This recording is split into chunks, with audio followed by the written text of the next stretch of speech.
Buenos días, bienvenidos a la sesión número 16 de Conocer Madrid. Mi nombre es Natalia Torrego y soy vuestra profesora de esta asignatura.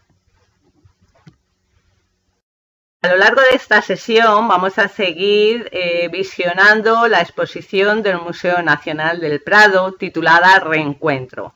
Acordaros que ya estuvimos en ella en la sesión anterior.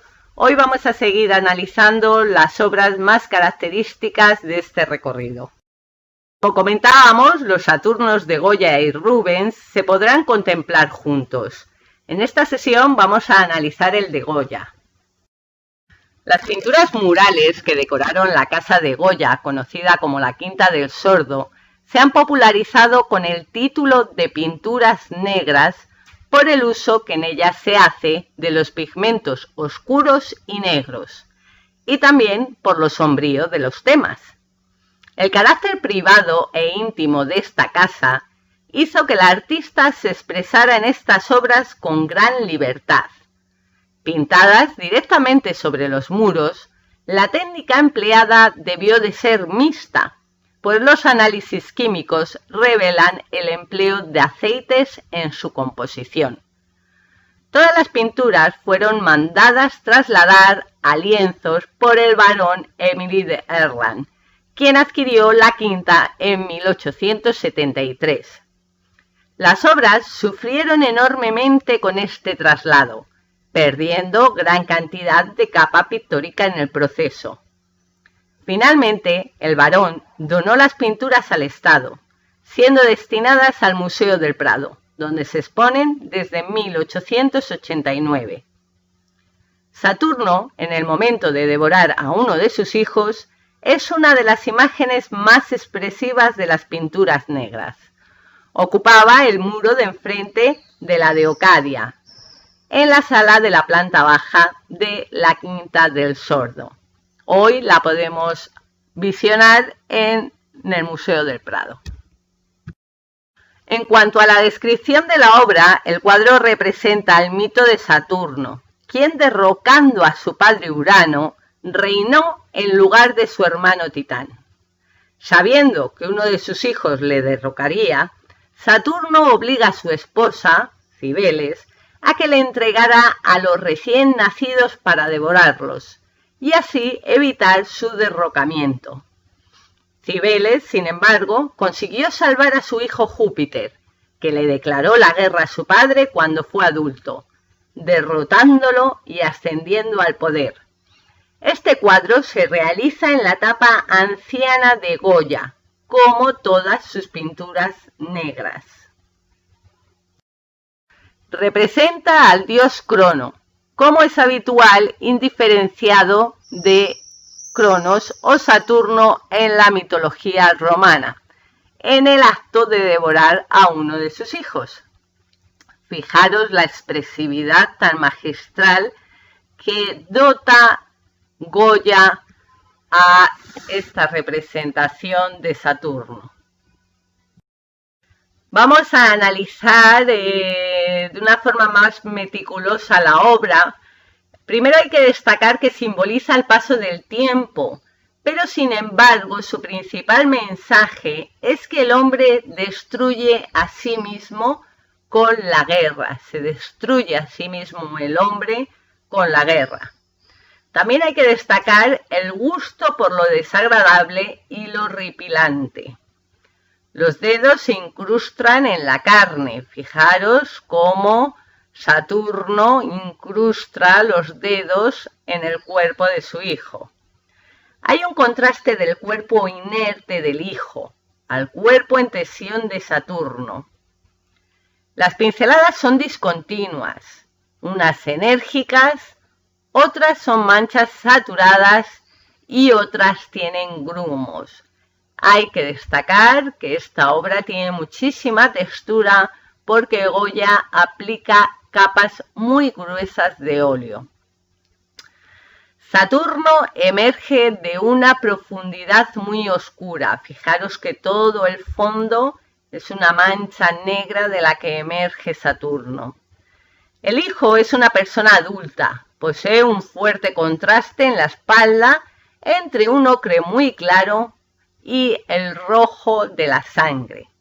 Y también hay que destacar que el cuerpo de Saturno es deforme. Goya no lo representa con la anatomía de un cuerpo humano, sino que lo deforma para dar mayor expresividad y mayor tenebridad a la obra.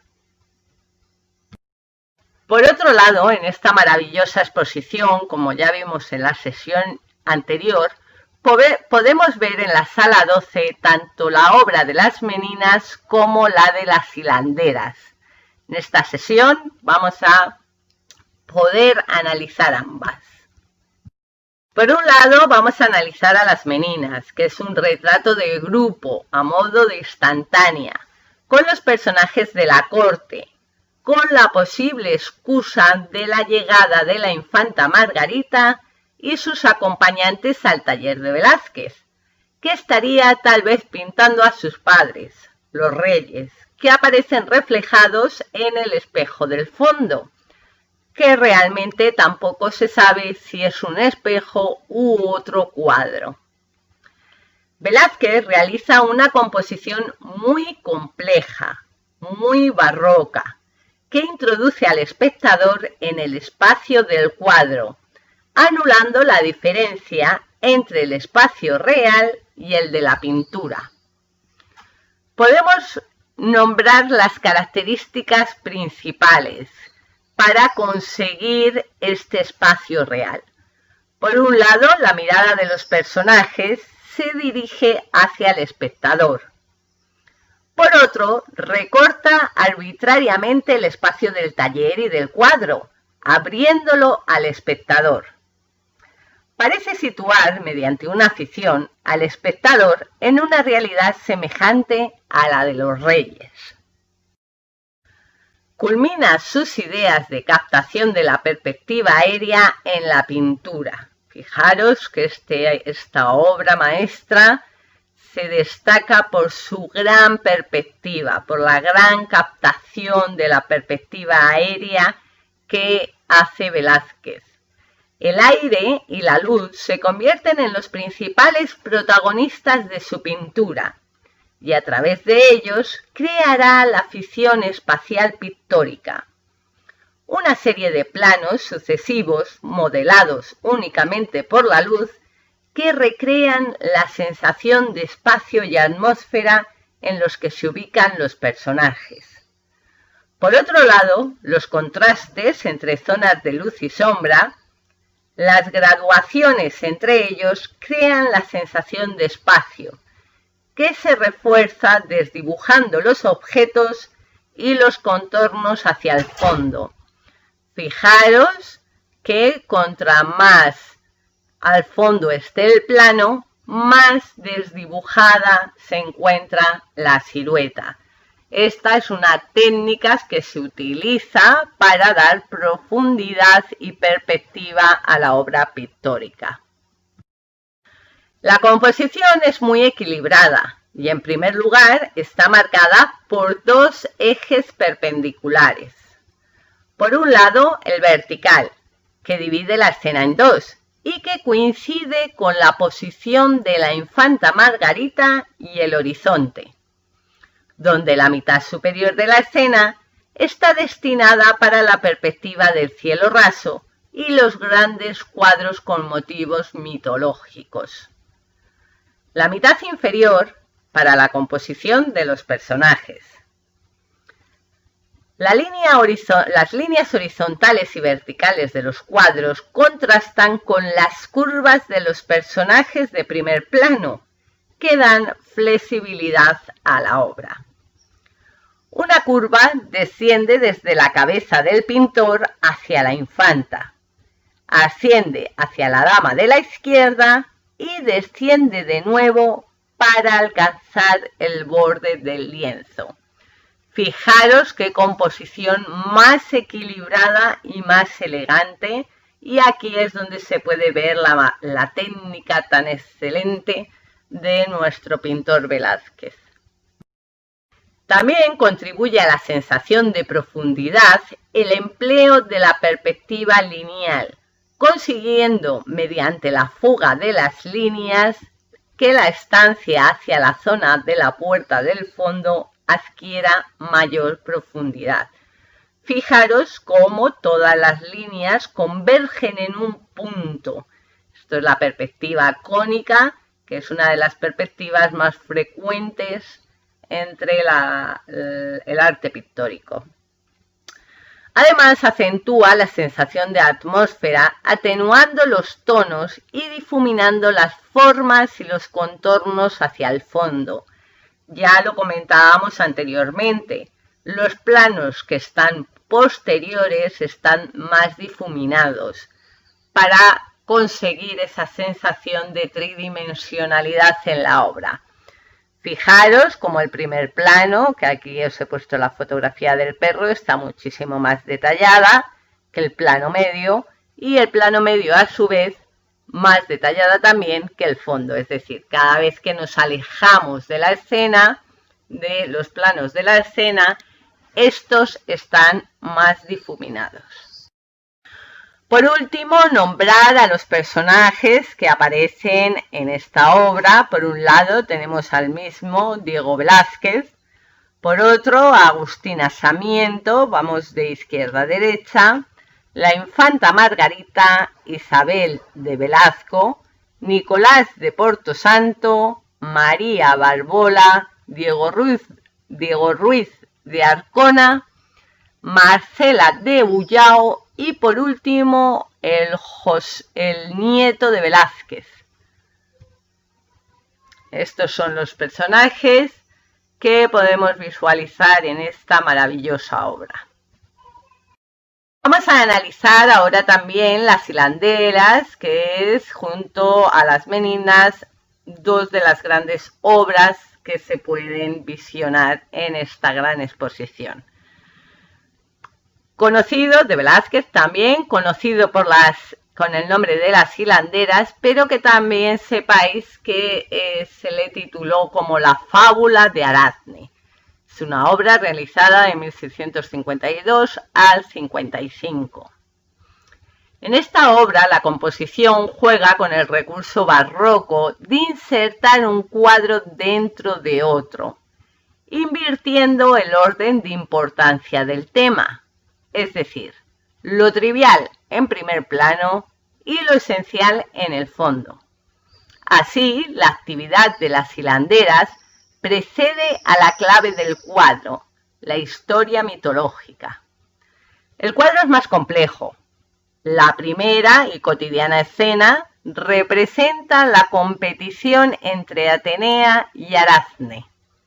Los personajes mitológicos son humanos. Así, la joven de espaldas, con blusa blanca y falda azul, es Aracne. Y la hilandera que maneja la rueca es Atenea. Su disfraz se ve traicionado por su joven y torneada pierna.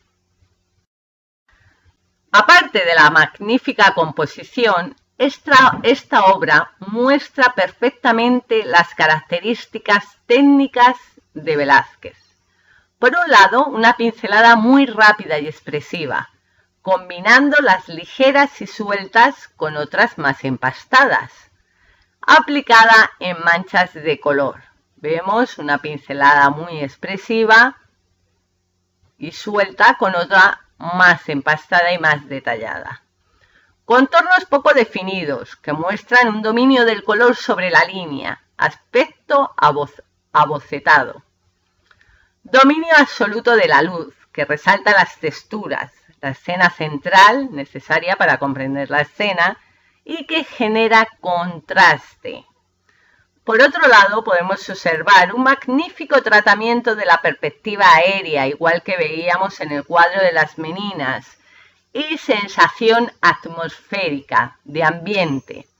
Las figuras parecen difuminarse en la atmósfera que las envuelve.